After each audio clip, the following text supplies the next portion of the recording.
sesuatu yang bagus.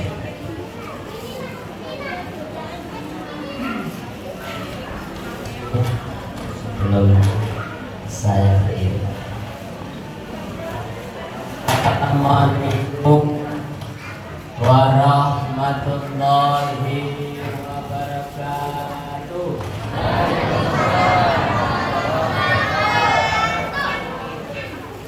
Assalamualaikum warahmatullahi wabarakatuh.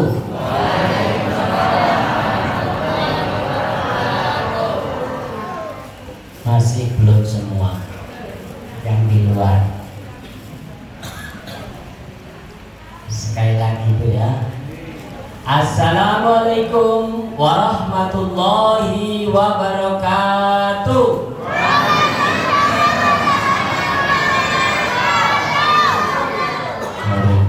Terima kasih.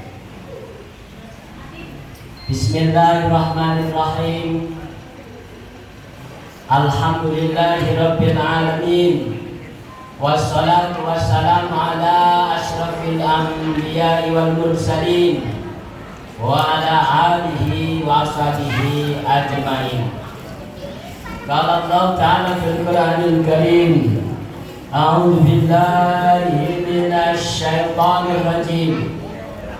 Laqad kana lakum fi rasulillahi uswatun hasanah liman kana yarjullaha wal yawmal akhir wa dzakarallaha katsiran.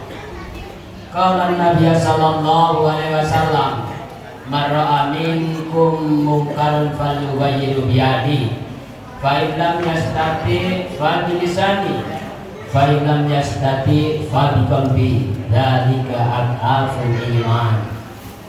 Inna Allaha malaikatahu yusholluna 'alan nabi, ya ayyuhalladzina amanu shollu 'alaihi wa sallimu taslima. Yang diberkahi oleh Allah seluruh pengurus masjid di sini, amin, serta para bini sepuh, para alim ulama,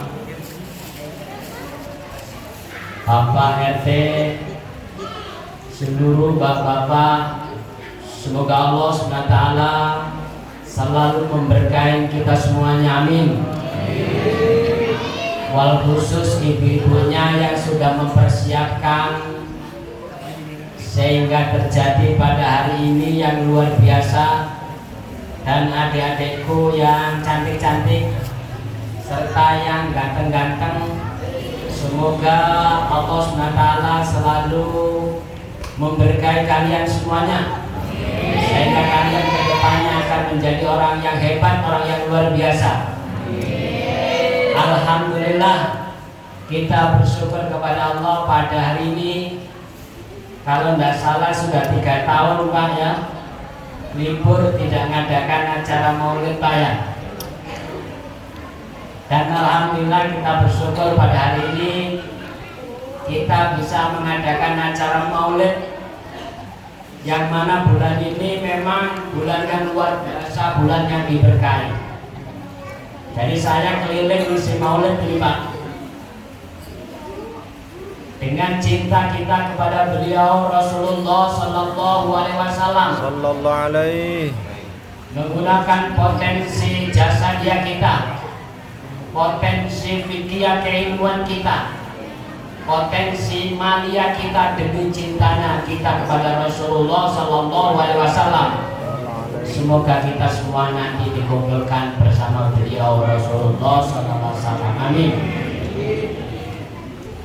Sesungguhnya Allah Subhanahu Wa Taala bersalawat kepada beliau, artinya bahwa Allah Subhanahu Wa Taala memberikan rahmatnya kepada beliau,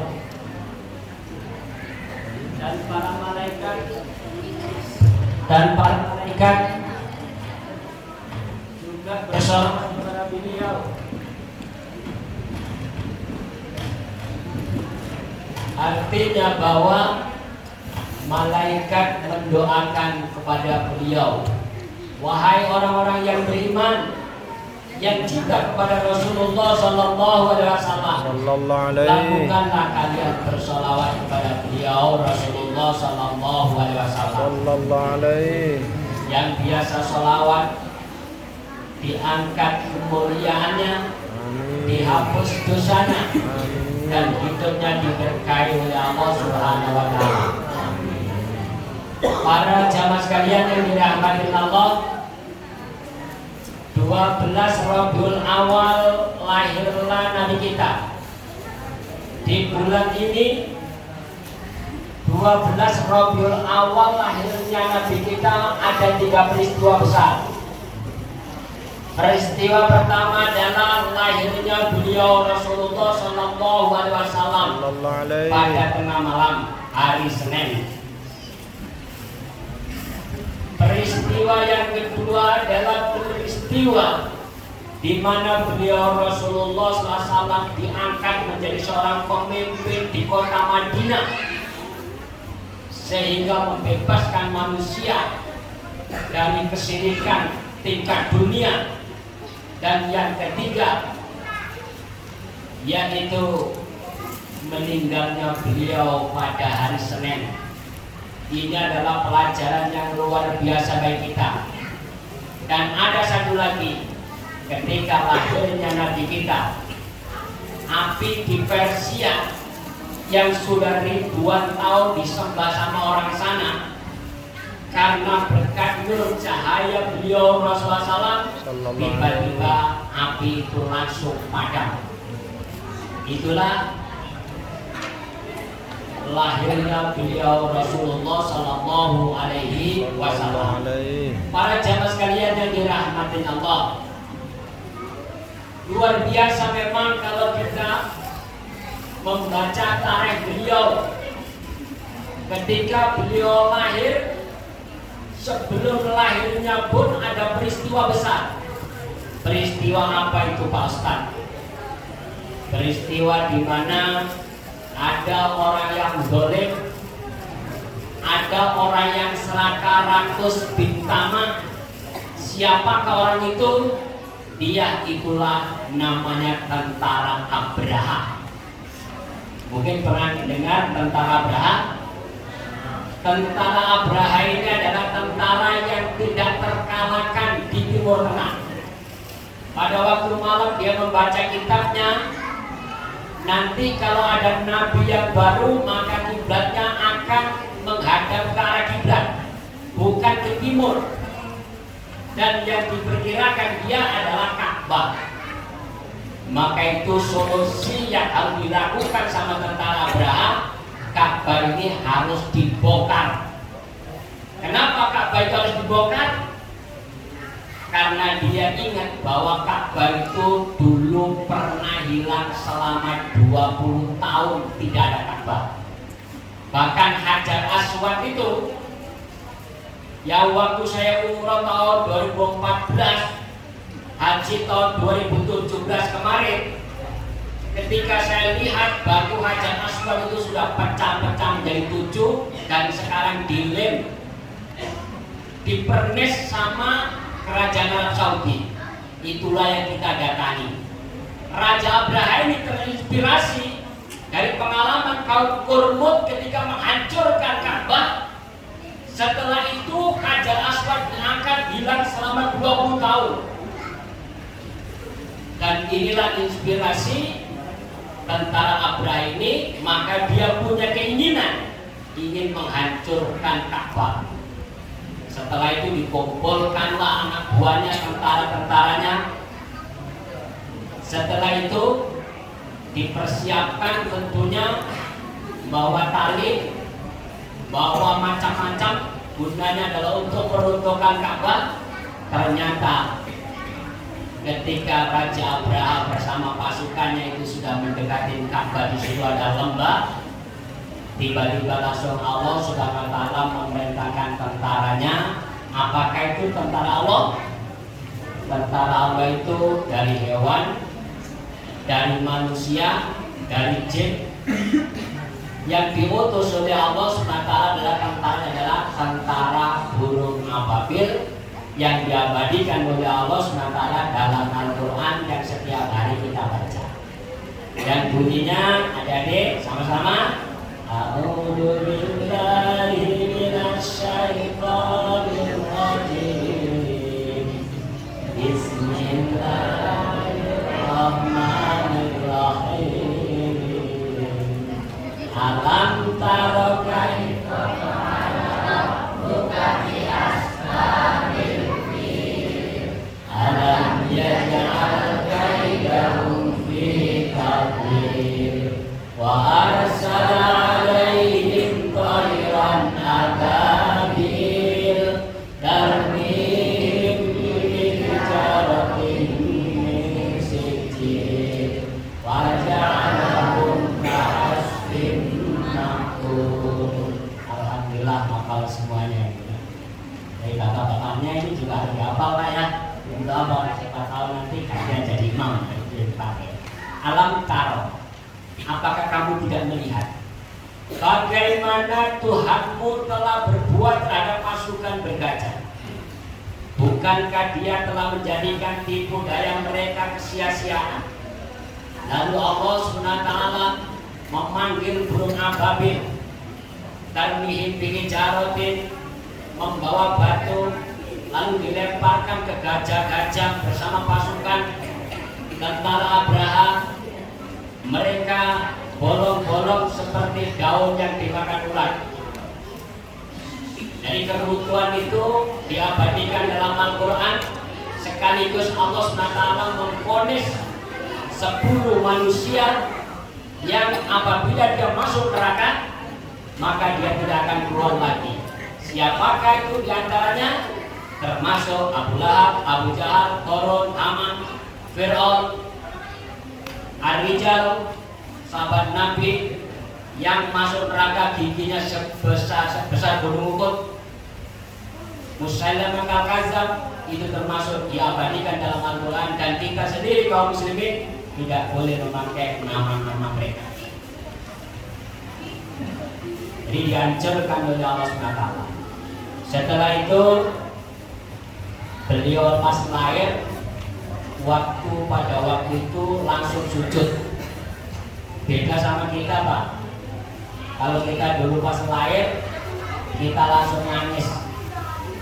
Kalau bayi itu lahir langsung nangis, ibunya mendengar tangisan bayi yang asalnya waktu dia itu melahirkan itu sakit, karena mendengar tangisan bayi langsung sakitnya itu hilang. Itulah luar biasanya Allah SWT memberikan keutamaan. Tetapi kalau ada ibu melahirkan, tiba-tiba bayinya kok diam saja, ibunya takut. Ibunya malah takut, kenapa kok diam saja? Yang dikhawatirkan bisu. Yang dikhawatirkan bisu. Maka itu ibunya takut.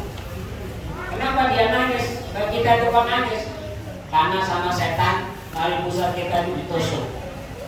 Jadi setiap kita yang lain di bumi ini pernah merasakan tusukannya setan, sehingga pas kita lahir kita menangis. Tetapi kita bersyukur kepada Allah SWT, kita diberikan kesempatan untuk hidup di atas bumi ini yang waktunya itu sebentar, dan kita harus tahu betul tujuan hidup, dari mana asalnya hidup ini untuk apa, setelah itu mau kemana. Itulah Qudhatul Kubra, 3 pertanyaan yang harus kita jawab. Setelah itu beliau proses perjalanan beliau umur 5 tahun. Beliau pada waktu itu dipegang sama malaikat. Pas sudah dipegang sama malaikat, ternyata apa? Di dalam dada manusia ini Pak, dalam dada kita ini ada penyakit yang tidak ada obatnya. Penyakit apa itu yang tidak ada obatnya? Penyakit iri, dengki, sombong, takabur. Aku merasa lebih cantik, aku merasa lebih ganteng, lebih cakep, aku merasa lebih kaya, ya skor, sehingga merendahkan yang lain. Aku merasa lebih hebat. Penyakit itu semuanya itu tidak ada obatnya. Jadi nggak ada obat itu Pak. Kalau penyakit bengek, paru-paru basah, jantung, pusing kepala, itu kalau rumah sakit ada itu obatnya. Tapi kalau kita datang Pak Dokter, saya punya penyakit iri dengki, ya, nggak ada itu obatnya. Maka itu bahaya sekali kalau umat Rasulullah itu mempunyai penyakit iri dengki. Sehingga kata Rasulullah, ada umatku kalau dia punya penyakit iri dengki, seluruh amal kebaikannya hilang. An Abi Hurairah radhiyallahu anhu qala Rasulullah sallallahu alaihi wasallam, "Iyyakum wal hasada, fa innal hasada ya'kulu hasanati kama ta'kulun nar hataba." Jauhilah wahai umatku sifat hasad atau iri dengki. Karena hasad iri dengki itu menghapus kebaikanmu semuanya. Sebagaimana api yang membakar kayu yang kering. Bagaimana contohnya Pak Ustaz hasad itu? Tetangga bisa bikin pagar, dia pusing-pusing. Gara-gara tetangganya bisa bikin pagar. Minggu depannya lagi tetangga bisa beli rumah, masuk rumah sakit. Panas. Mendengar lagi tetangganya bisa beli mobil, di rumah sakit kejet-kejet. Dikunjungi sama teman-temannya, memang tetangga itu lagi hajur. Ya kan? Habis bikin pagar, setelah itu beli rumah, habis itu beli mobil, setelah itu sekarang beli kebun begini. Di rumah sakit itu langsung kejar-kejar, langsung innalillah. Kenapa? Karena penyakit hasad iri dengkinya. Kita sebagai umat Rasulullah SAW seharusnya yang harus kita lakukan justru bersyukur. Alhamdulillah tetangga kita bisa bikin pagar kan. Kalau melihara nggak ke sebelah rumah dan aman dari pencurian. Alhamdulillah tetangga kita bisa beli rumah, mudah-mudahan lah ya. Kalau pas menempati syukuran kita bisa diundang lumayan, dapat nasihat kebataan lah ya. Kan begitu Bu ya, undang cerawatan. Dan alhamdulillah ya Allah, tetangga itu bisa beli mobil. Mudah-mudahan kalau pas kita kemana itu sekali-kali diajak rekreasi. Itu adalah didikan Rasulullah SAW kepada kita. Maka itu Bu, ya, kita ini harus selalu bersyukur. Tandanya syukur adalah lihatlah ke bawah, jangan lihat ke atas. Orang-orang sekarang ini banyak frozen emosional attitude. Kenapa? Karena tidak kuat menghadapi kehidupan karena lihatnya ke atas. Ukurannya artis-artis. Akhirnya kok stres tingkat tinggi. Maka itu kata Rasulullah, kalau kalian ingin menjadi orang yang bersyukur, menerapkan surat Ibrahim ayat 7 itu, wa ta'ala rabbukum la in syakartum la azidannakum wa la in kafartum inna azabi lasyadid. Kalau kalian bersyukur, aku tambah wa tambahku. Lihatlah ke bawah. Alhamdulillah ya Allah, aku punya mobil, tetanggaku baru punya sepeda motor. Yang punya sepeda motor ngomong, alhamdulillah ya Allah, aku punya sepeda motor. Tetanggaku itu baru punya sepeda ontel. Alhamdulillah ya Allah, aku punya sepeda ontel. Tetanggaku itu setiap hari jalan kaki sana sini. Alhamdulillah ya Allah, ya, kami bisa berjalan kaki sehingga sehat. Bersyukur kepada Allah. Tetanggaku kemarin dengan COVID, innalillahi nggak kembali lagi. Sekarang saya tanya Pak, waktu COVID itu banyak nggak tetangga-tetangga kita yang kena Pak? Teman-teman kita banyak nggak yang kena? Jamaah-jamaah kita banyak nggak yang kena? Masih muda-muda, masih cantik-cantik, masih gagah-gagah, masih ganteng-ganteng. Pak Ustadz, teman-teman saya itu banyak Pak yang meninggal. Maka itu kita harus selalu bersyukur dengan kesempatan ini. Hidup ini Pak, harus benar bersyukur. Ini luar biasa. Sehingga kita bisa mengadakan acara seperti ini, ngumpul seperti ini, bisa silaturahim, terus makan juga enak. Apalagi di antara jamaah kita ini ada juga yang rajin sedekah. Dengan ngumpulin ini kan luar biasa ini kan ya. Ini sedekah Bu. Kata Rasulullah SAW, wahai umatku, kalian tahu enggak sedekah yang terbaik. Sedekah yang terbaik itu wa mimma razaqnahum yunfiqun adalah kalian berikan sama keluarga kalian yang fakir miskin. Jadi kalau kita sedekah uang kita banyak, yang paling utama kita sedekah itu sama yang ada hubungannya sama kita keluarga dulu. Kalau ada mama, bapak, ponakan, kain, nenek. Kalau itu kalian lakukan sama keluargamu kata Nabi, kalian dapat dua. Dapat menyambung silaturahim, yang kedua dapat apa? Pahalanya sedekah. Setelah itu sedekah berikutnya apa yang terbaik? Ya tentunya untuk orang fakir miskin, karena filosofi yang Islam didesain nama Allah, filosofinya adalah untuk orang fakir miskin. Adakah tetangga kita yang fakir miskin? Kasih itu yang tepat. Kadang-kadang kita itu kan saya punya jamaah apa, kadang-kadang dia setiap bulan membangun pesantren. Ada kan gitu Pak tuh. Tetapi dia punya tetangga, ini tetangga kelaparan, kemiskinan, seharusnya itu yang lebih kita utamakan. Maka itu saya ini kurang setuju pada waktu itu. Saya kan banyak ibu-ibu pengajian sholawat itu kan kumpulin uang, dikumpulin uang yang sudah banyak. Setelah itu pergi ke pesantren yang jauh. Sedangkan di kampung itu kan banyak orang fakir miskin. Ya kan Bu? Ya Pak ya. Mendingan yang utama dikasihkan di kampung itu dulu. Sama ketika kemarin motong sapi kan Pak ya.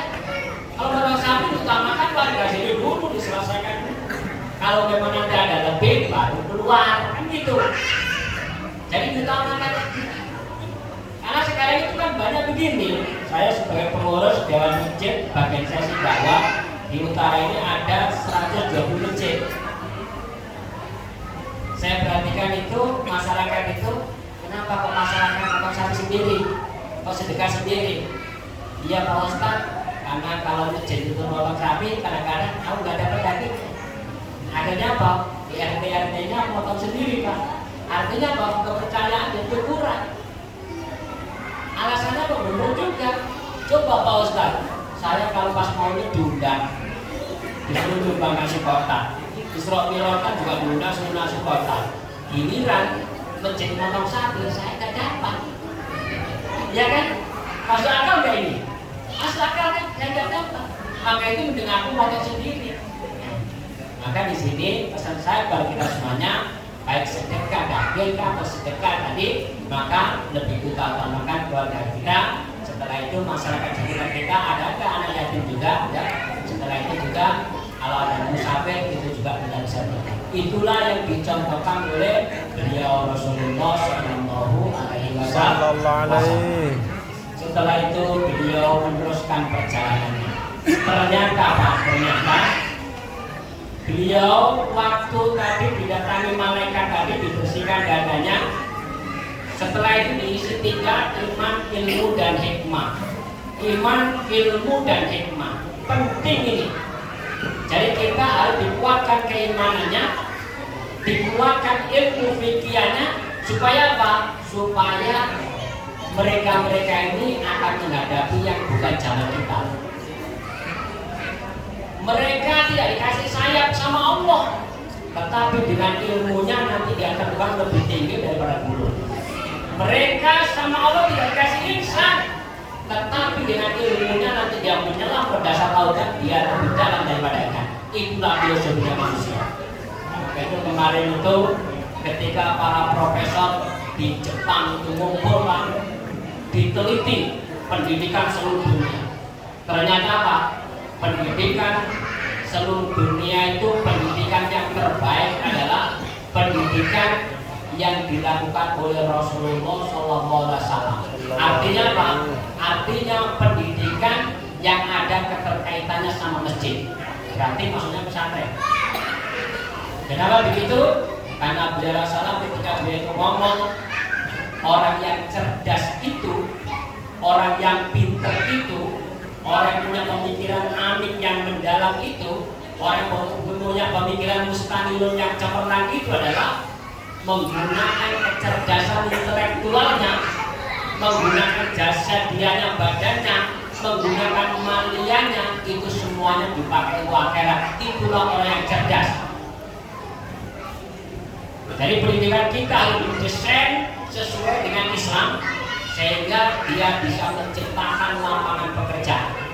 Itulah yang diteliti oleh teman-teman kita yang ada di Jepang sana. Ini luar biasa. Maka itu pesan saya kepada kita semuanya, kalau kita punya anak, kalau kita punya cucu, coba tangkap itu filosofinya doa. Robbana atina fid dunya hasanah wa fil akhirati hasanah wa qina adzabannar. Itu filosofinya adalah sukses dunia, sukses akhirat. Nggak bisa bincang, nggak bisa. Harus dua-duanya. Ilmu dunia kalian cari, ilmu akhirat juga kalian cari, sehingga kita sukses dunia akhirat. Kenapa? Karena kita mengamalkan doa Rabbana tadi, filosofinya tadi dua. Maka kita semuanya ya kan, jadilah orang yang cerdas sebagaimana beliau Rasulullah Shallallahu Alaihi Wasallam dikasih kecerdasan oleh Allah SWT, dikasih Al-Quran sama Allah, dan Al-Quran itu didesain sama Allah SWT, isinya 3 dimensi. Kecerdasan berasalah masuk itu 3 dimensi. Dimasukkan Al-Quran dari rahmat min kafah, sholat, zakat, puasa, haji, dimasukkan di Al-Quran itu 10%. Kalau kita sudah rajin sholat, zakat, puasa, haji, kita mengamalkan Islam 10%. Begitu juga yang 10% lagi adalah makan, minum, sandang, pangan, papan, gori jatuh nau, gori jatuh taga, itu berbuat seksual, itu juga dimasukkan di Al-Quran 10% dan diatur sama Quran. Yang 80% yang mana Pak Ustaz? Yang 80% dalam ngatur masyarakat, ngatur perumahan, ngatur air, ngatur gunung, kalala, ngatur minyak, ngatur batu bara, itu semuanya diatur, dimasukkan dalam Al-Quran. Maka itu dalam Al-Quran ada kalimat ya ayyuhalladzina amanu fisilmi kafah, totalitas. Itu hanya didikan Rasulullah SAW, dan itu juga pernah dipraktekkan sama teman-teman kita, sahabat-sahabat kita generasi awal selama 1300 tahun. Islam telah menancap ke bumi. Tidak ada peradaban yang lebih hebat, lebih canggih kecuali hanya peradaban Islam. Persia saja 600 tahun, Romawi saja 600 tahun. Setelah itu runtuh gara-gara apa? Islam berkembang yang luar biasa. Inilah luar biasanya kecerdasan beliau. Setelah itu proses berikutnya ternyata apa Pak? Di Mekah itu ada jawara yang namanya Rohana. Rohana ini badannya besar, dia jago clay, dia jago karate, dia jago juga gulat. Kata Rohana, ya Muhammad, aku dengar katanya kamu itu punya agama baru, Tuhan itu Allah. Aku gak percaya. Kalau kamu bisa mengalahkan aku Muhammad, aku adalah jawara yang tidak pernah terkalahkan di Mekah ini. Kalau kamu bisa mengalahkan aku, baru aku mau masuk Islam. Tapi kalau kamu gak bisa mengalahkan aku, ngapain aku masuk Islam? Mau kalian aja kalah? Karena mendapat tantangan seperti itu, ya kan? Adanya dilayani sama beliau. Baik kalau begitu, ternyata Pak, Nabi kita Muhammad SAW itu punya mukjizat yang luar biasa. Mukjizatnya beliau itu ada 37 mukjizat Pak. Ketika beliau itu kelek itu ya, langsung jatuh. Nabi kita melemahkan. Tapi karena beliau SAW sebagai seorang Nabi dan Rasul, dia mempunyai kekuatan yang luar biasa. Orang itu kalau dipegang sama beliau itu langsung lemes. Dari Rohana yang kuat ini Pak, dipegang beliau itu langsung lemes, langsung dibanting sama Nabi. Berdiri lagi, dibanting lagi sama Nabi. Akhirnya 3 kali dibanting, dia merasa kalah, langsung salaman. Salaman Muhammad, asyhadu an la ilaha illallah wa asyhadu anna Muhammadar Rasulullah, masuk Islam. Lalu dia ngomong, ya Muhammad, kalau ada orang yang membunuh kamu Muhammad, maka dia harus berhadapan sama dulu. Maka itu keluarlah hadis, namanya hadis hadis kan Pak ya? Umatku, sebagai orang tua, didiklah anakmu yaitu latihan karate atau latihan silat Bapak ya. Didik itu. Yang kedua, latihan mana? Berkuda. Setelah itu juga latihan berenang. Kalau ada orang tua tidak mendidik itu, berarti apa Pak? Dimarahin sama Rasul. Anak itu harus dipersiapkan menjadi seorang yang pemberani untuk membela kebenaran. Jadi kewajiban kita Bu ya untuk melakukan itu. Kenapa? Karena itu perintah langsung dari Rasulullah SAW supaya anak kita menjadi anak yang hebat. Coba perhatikan, orang-orang yang hebat di dunia ini hanyalah orang-orang yang berani. Meskipun dia pinternya kayak apa, kalau dia nggak berani, tidak kelihatan. Tidak kelihatan.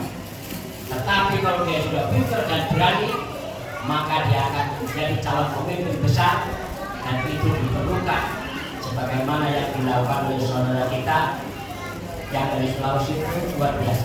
Inilah tentunya bagi kita semuanya, tolong Pak itu dilakukan supaya mereka menjadi orang-orang yang hebat, karena mereka akan menangi yang hebat zaman kita. Inilah beliau Rasulullah SAW. Setelah itu beliau Rasulullah terus dakwah.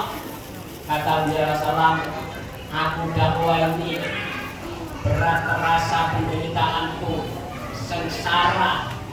Bayangkan beliau Rasulullah itu sendiri, ya kan?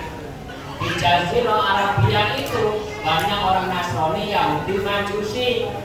Maka itu turun ayat tadi yang dibacakan sama adik kita tadi, surah At-Taubah ayat berapa tadi? 128 ya. Yang bunyinya A'udzubillahi minasyaitonir rajim. Laqad ja'akum rasulun min anfusikum azizun 'alaihi ma 'anittum harisun 'alaikum bil mu'minina raufur rahim. Wa in tawallaw faqul hasbiyallahu la ilaha illa huwa 'alaihi tawakkaltu wa huwa rabbul 'arsyil 'azim. Surat At-Taubah itu surat 9 ayatnya 128. Telah datang kepadamu, yaitu seorang Rasul Nabi Muhammad SAW. Dia membawa Islam ini, yaitu penderitaan di atas penderitaan untuk menyebarkan Islam. Itu beliau. Maka itu saking sayangnya ingin menyelamatkan penduduk bumi ini. Diselamatkan dari mana program dia? Program dia adalah pertama, menghapus kesyirikan. Yang kedua, menghapus kebodohan. Maka itu ayatnya di Al-Quran, Iqra, filosofinya umat harus cerdas. Yang ketiga, memberantas ras diskriminasi. Apa itu Pak ras diskriminasi? Di dalam Islam itu Pak, tidak dilihat orang itu kulit hitam kan, kulit putih kan, kulit coklat ke kita ini kulit coklat kan ya, kulit coklat kan. Orang itu cantik kan, ganteng kan, kaya kan, miskin, itu semua tidak dilihat Pak sama Allah. Yang dilihat sama Allah di antara kita semuanya dilihat sama Allah adalah inna akramakum indallahi atqakum. Siapa di antara kalian wahai hamba-hambaku, kalau kalian rajin ibadah, bertakwa, ngomongnya bagus, ya kan? Semakin dekat sama Allah, itulah yang aku cinta dan itulah yang paling luar biasa. Maka itu kita ini Pak ya, harus berlomba-lomba fastabiqul khairat untuk melakukan kebaikan dan kebaikan terus supaya apa? Supaya kita betul-betul menjadi hamba Allah dan yang paling dicintai sama Allah. Kalau tidak begitu misalnya, yang dicintai yang putih aja, bagaimana yang hitam? Ya kan Bu ya? Kalau yang dicintai yang itu aja yang lengkap, bagaimana yang misalnya tidak lengkap? Ya kan? Menderita itu. Maka itu orang Afrika waktu kita haji bukan itu, ya kan? Ketika kita ajak berdua itu, mereka merasa baik-baik. Mereka merasa apa saudara kita, dia saudara kita. Betul di Al-Quran itu. Yang dinilai sama Allah SWT itu bukan karena harta kita itu banyak. Untuk apa harta kita itu banyak kalau cuma untuk sombong-sombongan? supaya dilihat tetangganya rumahnya bagus, wah kagum, mobilnya mengkilat, wah kagum. Untuk apa kalau bangga-bangga? Harta itu baru mantap kalau dipakai untuk beribadah kepada Allah. Maka itu saya itu kadang-kadang sedih kemarin gitu ketika saya itu ngurusin apa. Saya ini kan biasa ngurusin jenazah, Pak. Kaya raya, uangnya banyak, mobilnya ada 7, kena COVID langsung meninggal, kuburan gak bawa apa-apa. Iya kan Bu ya? Kuburan gak bawa apa-apa. Pas saya ke rumahnya, mobilnya waris. Ini siapa yang waris ini? Siapa yang waris ini? Kira-kira Bu, siapa yang waris mobil baru? Anaknya Bu ya, keluarganya. Ternyata istrinya ini ada yang dekati modelnya senyuman. Sekalinya seneng sama dia. Karena seneng sama dia, kata dia kan sudah janda ya, gak usah lah kita rame-rame kita biasanya kalau di Kilo 4 itu aja lah di hari Jumat kan enak. Modalnya 500.000, saya terima nikahnya dengan mas kawin 500.000 bulan sah. Jadi kan dia. Akhirnya apa Bu yang terjadi? Yang terjadi yang naikin mobilnya siapa Bu? Suami yang hanyar. Suami yang hanyar. Yang naikin motornya siapa Bu? Suami yang hanyar. Ya kan? Yang nikmatin kursi-kursinya, kasur-kasurnya siapa yang nikmatin Bu? Suaminya yang baik. Berarti apa? Yang untuk suami yang hanyar. Jadi ini fakta ini Pak. Ini fakta. Luar biasa ini. Maka itu kita itu harus menjadi orang yang cerdas. Contoh Nabi kita. Sekarang saya tanya Pak ya, Nabi kita itu kaya atau miskin Pak? Kaya. Ayo, kaya atau miskin? Kaya. Nabi kita itu kaya, mas kawinnya aja sampai kadang-kadang apa? Sampai 1 miliar, 2 miliar mas kawinnya. Nabi kita itu kaya, dia pengusaha Pak. Cuma kekayaannya dipakai untuk membesarkan Islam ini. Dipakai untuk membesarkan Islam. Sampai-sampai Khadijah, kekayaannya juga dipakai juga untuk membesarkan Islam. Terakhirnya apa? Khadijah itu mau meninggal, bajunya ini robek-robek ada 9. Lalu dia meninggal, dia ngomong, ya Rasulullah, saya boleh nggak memohon padamu ya Rasul? Minta apa? Nanti kalau saya meninggal, tolong dibungkus sama serban beliau. Rasulullah langsung nangis Pak. Masya Allah ya Khadijah, kamu selama ini seluruh hartamu dipakai membesarkan Islam. Jangankan kau cuma minta dibungkus itu. Apapun kamu minta aku akan berikan ya Khadijah. Gitu. Setelah Rasulullah terus dilakukan itu. Bahkan Rasulullah juga menggunakan hartanya. Kemudian aku akan banyak gunakan badanmu, maniamu, hartamu untuk membesarkan Islam. Dipakai Pak. Jangan disayang-sayang. Nanti kalau mati juga dibawa masalahnya. Dipakai supaya kita bawalah ke akhirat. Kalau kita punya tangan tinggal tempat, gak masalahnya satu lepas untuk sampai. Bawa ke akhirat pada dasarnya itu kita titip aja. Kayak masjid ini lah, masjid ini. Ini luar biasa ini. Yang titip saya titipkan masjid ini. Orang yang datang ke sini berzikir, pengajian, ada selawat, baca yasin, semua mereka dapat salah putih. Padahal titip aja sebetulnya. Maka itu kita dididik oleh itu. Kata Rasulullah, aku juga sebagaimana kan begitu.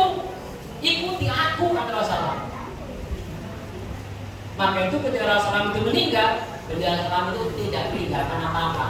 Hanya meninggalkan taraktu fikum amrayni ma in tamassaktum la tadillu kitaballahi wa sunnati Rasul.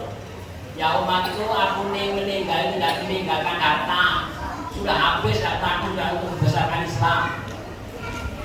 Aku meninggal itu hanya meninggal 2 pusaka, yaitu kitab Allah, Al-Quran. Al-Quran itu sering dibaca kan? Baca Quran di HP. Al-Quran itu sering dibaca. Kalau saya dulu rajin dulu, belum ada Al-Quran lagi itu. Al-Quran itu saya artikan satu-satu. Wada aladi yang aladina orang-orang yang alada ini dua orang yang itu bukan bahasa begitu. Nanti akhirnya jadi pinter jadinya. Cuma kalau sekarang itu sudah ada kiai Google sih Pak ya. Karena sudah ada kiai Google, sudah dibuka di Google. Ya yang pinter ya kiainya. Ya, hitung-hitung susah langsung buka, nggak buka, langsung jawab. Jadi yang pinter Pak kiai yang pinter Pak kiai Google. Jadi itu ditinggalkan Rasulullah kitab Allah, kitab Quran ini Pak. Kitab Al-Quran ini adalah kitab yang hebat ini Pak. Kenapa saya katakan hebat? Untuk menguasai ilmu Al-Quran dibutuhkan 15 ilmu Pak. Quran yang juga bacanya banyak. Untuk menguasai Quran dibutuhkan 15 ilmu. Mulai dari makhrajul huruf penyebutan, ya kan? Setelah itu panjang pendeknya, setelah itu mengartikan, setelah itu bahasa Arabnya, setelah itu tafsirnya, balaghahnya, macam-macam semua perubahan ada 15 ilmu yang harus kita lewati. Itu luar biasa, saking dalamnya ilmu Al-Quran. Itu ditinggalkan bahasa. Yang kedua adalah sunnah Rasulullah SAW, yaitu itu sunnah. Apa sih sunnah Pak Ustaz? Sunnah itu adalah ucapan beliau, perbuatan beliau, atau perbuatan sahabat yang disetujui Nabi. Itu bisa kita pakai sumber hukum, Pak. Itulah Rasulullah terus berdakwah. Tetapi karena dakwah begitu lama, Rasulullah SAW berhukumnya sedikit. Kenapa? Karena dapat intimidasi dari pejabat-pejabat orang-orang Quraisy ini, sehingga sahabat-sahabatnya itu banyak yang disiksa, banyak yang dibunuh, mulai dari lawannya dipecutin dan lain sebagainya. Maka Allah SWT, ya Muhammad, aku perintahkan kepada kalian hijrah ke Madinah, dan hijrahnya itu jangan rame-rame. 3 orang berangkat, 5 orang berangkat, 10 orang berangkat, 15 orang berangkat. Kalau kita jalan Bu, dari Mekah ke Madinah berapa kilo Bu? Ayo yang pernah umroh haji ayo. Berapa kilo Bu? Nah, berapa kilo? Kurang lebih berapa? 460 kilo.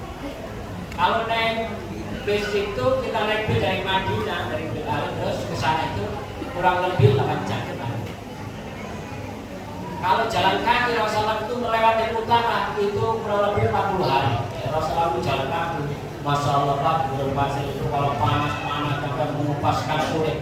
Kalau malam dinginnya kayak menusuk langsung itulah jejak Arab. Jadi orang yang ke Arab itu kan motivasi, ayo umroh, ayo haji ya. Padahal kalau sudah di sana itu karena seneng aja sih Pak, karena seneng aja. Padahal orang musafir itu berat Pak. Kalau kena panasnya tidak ditulungan. Masuk hotel kena dinginnya juga perubahan. Maka itu kalau ada jamaah haji yang ke sana, kalau nggak siap sehat, maka ya banyak juga yang innalillahi. Tapi tahun ini kan banyak juga yang innalillahi kan banyak yang innalillahi. Tetapi bagaimanapun juga kan ini perintah dari Allah. Yang belum umroh Bu. Apalagi sekarang umrohnya murah. Cari yang umroh yang kan ada yang untuk misisin yang kosong kayak 25 gitu kan. Sama-sama kita banyak yang sudah masih ada soal. Kalau itu mudah-mudahan tahun ini harapannya adalah mudah-mudahan yang umur 65 ke atas ini harapannya bisa datang tahun ini Pak. Amin. Ada yang sudah datang kan Pak ya? Dia Ustaz saya sudah nunggu lama, sudah 12 tahun ya Pak Ustaz. Mau saya nggak berangkat kan gitu kan? Karena kadang-kadang ada orang punya cita-cita itu cuma satu harus baca cita-cita itu, yaitu kepingin saya itu haji. Setelah itu sudah selesai sempurna Islam saya sudah siap dipanggil sama Allah. Ada begitu Pak. Itu adalah orang yang luar biasa. Nah setelah Rasulullah terus melakukan perjalanannya pindah ke kota Madinah, tiba-tiba Rasulullah masuk di kota Madinah, dia berdoa kepada Allah SWT sebelum masuk di dalam kota. Doanya apa? Buka surah Isra ayat 80 yang bunyinya a'udzubillahi minasyaitonirrajim. Aku Rabbi adkhilni mudkhala sidqi wa akhrijni mukhraja sidqi waj'alni min ladunka sultanan nasir. Itu doanya Nabi. Surat apa tadi Pak? Al-Isra ayat berapa? Surah Al-Isra ayat 80. Ya Allah ya Tuhan kami, kalau Engkau masukkan kami ke kota Madinah, masukkanlah kami dan aman, kalau keluar juga dengan aman. Begitu juga ya Allah, saya memohon kepada Engkau ya Allah sultanan. Ya Allah kami memohon kepada Engkau ya Allah, berikanlah ya Allah kami kekuasaan. Maksudnya apa? Rasulullah itu kalau di sini di Indonesia itu jadi presiden ya Pak. Setelah itu diminta Rasulullah sultanan kekuasaan diberikan sama Allah untuk apa ya Muhammad? Nasiro. Nasiro itu maksudnya Nasiro itu untuk menolong Quran dan hadis tadi. Jadi Quran tadi dan hadis itu nggak bisa jalan Pak kalau nggak ada kekuasaan. Dan kekuasaan ini perlu bagi orang Islam harus punya itu kekuasaan. Supaya apa? Supaya kita bisa mencegah kemungkaran dan kemaksiatan. Coba kalau orang berkuasa itu ngomong benar nggak? Misalnya kayak di sini yang ada Pak Jokowi gitu ya. Kalau Pak Jokowi itu ngomongnya begini, pastikan dari Sabang sampai Merauke tidak ada perjudian. Kalau yang mau Pak Jokowi didengar nggak? Jalan nggak kira-kira aparatnya? Jalan Pak, selesai. Pastikan di Indonesia ini tidak ada wirasantika, tidak ada minuman keras. Jalan nggak? Jalan. Kenapa? Yang ngomong punya kekuasaan. Pastikan di Indonesia ini tidak ada lagi sawung ayam Bangkok yang keluar. Kalau yang ngomong presiden didengar Pak, didengar. Kenapa? Ada aparatnya, tentara, polisi, jurnal, jangan. Kalau nggak nurut tangkap dia. Didengar Pak, ini punya kekuasaan. Apalagi dia punya program begini. Kalau dalam Islam, tolong seluruh masyarakat didata para janda-jandanya, didata para duda-dudanya, diketemukan, dinikahkan, dibiayai sama negara. Kalau nggak punya rumah dikasih rumah, kalau nggak punya uang dikasih gaji tiap bulan. Kalau yang ngomong itu presiden, ini kan nggak Pak? Mantap nggak kalau punya program seperti itu Pak? Mantap. Mantap itu. Begitu juga yang muda-muda belum nikah, kamu sudah waktunya nikah, ya kan? Catat itu semuanya data. Yang laki-laki ada berapa juta, yang perempuan berapa juta, diketemukan, disuruh cari. Setelah itu apa? Biayanya ditanggung sama negara. Kira-kira Pak, kamu punya program baik seperti itu diridhoi sama Allah, mantap nggak kira-kira? Mantap. Mantap, nggak ada lagi orang berzina, ya kan? Kalau presiden yang ngomong itu didengar, maka Rasulullah minta sultanan nasiro kekuasaan. Setelah itu dikasih kekuasaan, apa yang dia? Kalau dulu dakwanya itu dari bawah ke atas, ya, sekarang dakwanya dari atas ke bawah. Bikin surat, seluruh negara-negara bikin surat. Suruh apa? Suruh masuk Islam, suruh menyembah pada Allah. Terutama negara Persia apa itu di Turki. Yang kedua negara Romawi. Cuma negara Persia ini agak kurang ajar Pak. Kurangnya ada apa? Dikirimin surat Pak, suratnya itu dirobek-robek. Yang dirimulah dibunuh. Rasulullah itu panas mukanya, berdoa kepada Allah SWT, ya Allah surat itu telah dirobek-robek itu negara Persia. Maka ya Allah saya mohon kepada Engkau ya Allah supaya negeri Persia itu ya, supaya Engkau hancurkan sehancur-hancurnya ya. Ternyata doa Rasulullah dikabulkan nggak Pak? Doa Nabi kita dikabulkan oleh Allah SWT. Setelah 3 hari berikutnya ternyata apa yang terjadi? Yang terjadi di sana ada pangeran-pangeran banyak Pak. Karena kerajaan kan. Sekalinya pangeran ini yang paling muda ini kepingin menjadi raja. Pangeran yang paling muda ini kepingin menjadi raja. Malam-malam dia bawa. Jadi apa? Bapaknya, rajanya bunuh sama dia. Kakak-kakaknya semuanya dihabisin Pak. Setelah itu yang ditinggal cuma kakak perempuannya. Itu kena dosanya, yaitu kena mubahalannya Rasulullah Sallallahu Alaihi Wasallam. Maka itu kita ini jangan gampang apa? Jangan gampang mubahala Pak. Kalau sudah demi Allah, demi Rasulullah, kalau sudah demi itu kalau ada orang ngomong gitu itu sampai masuk pulang susu Pak. Maka itu kalau misalnya kita itu difitnah orang, kita itu dizalimin orang, boleh yang itu dipakai. Misalnya kita nggak salah, misalnya kan dituduh ya, macam-macam, pakai gitu Pak. Supaya apa? Supaya guru juga masuk ke tulang susuknya, itu resikonya yang ditanggung adalah kematian. Kematian, sebagaimana yang telah dilakukan oleh Rasulullah Shallallahu Alaihi Wasallam. Luar biasa. Setelah itu terus dakwah terus berjalan dan alhamdulillah Rasulullah SAW melihat Indonesia kan. Indonesia ini dilihat Rasulullah SAW orangnya masih animisme, dinamisme, banyaknya nyembah di pohon-pohon. Indonesia belum kenal Islam. Ya saya dinali, aku perintahkan kamu datang ke Indonesia. Saya dinali, Pak, menantunya Rasul itu disuruh ke Indonesia, Pak. Dia dari Jawa Barat itu jalan kaki sampai ke Jepara. Itu saya dinali untuk berdakwah. Akhirnya Pak, banyak orang yang masih Islam. Salman Al-Farisi diperintahkan untuk ke Aceh. Maka itu dulu tidak ada Indonesia kalau tidak ada Aceh, Pak.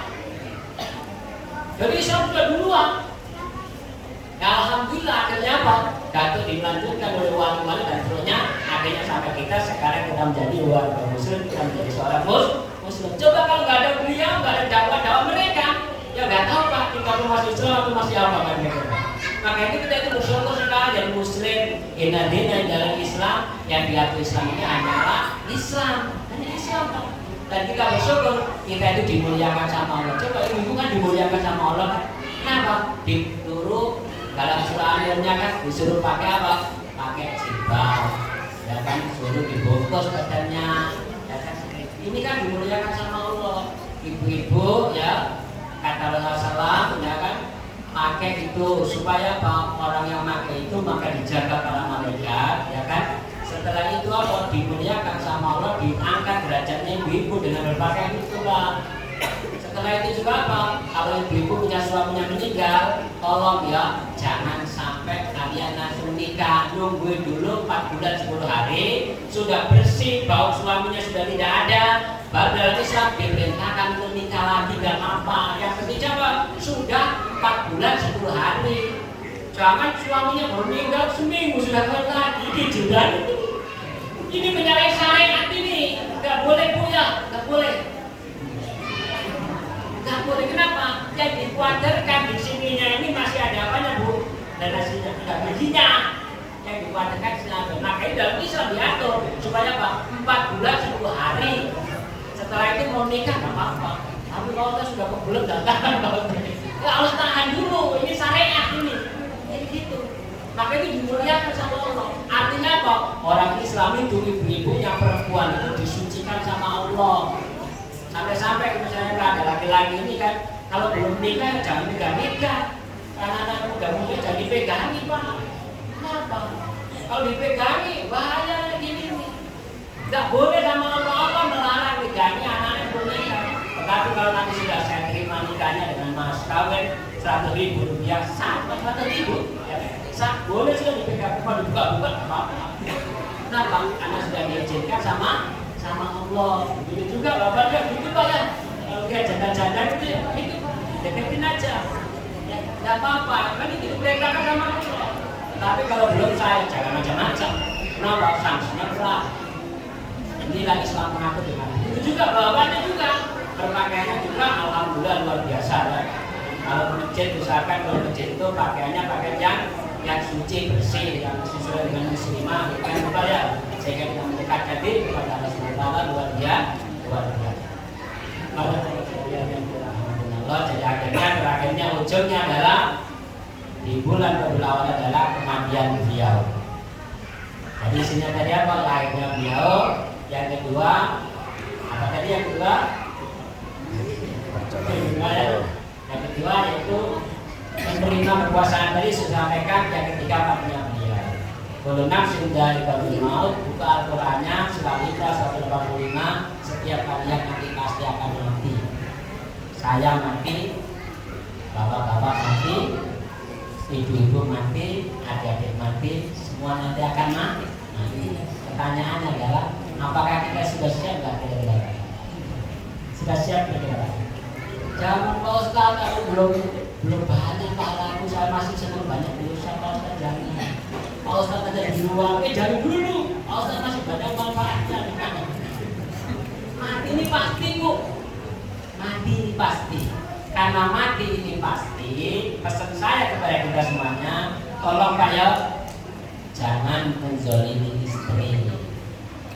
Istrinya juga jangan juga menzalimi suami, jangan menzalimi menantu, jangan juga menzalimi anak atau ponakan, jangan menzalimi teman, jangan juga menzalimi tetangga, jangan Pak.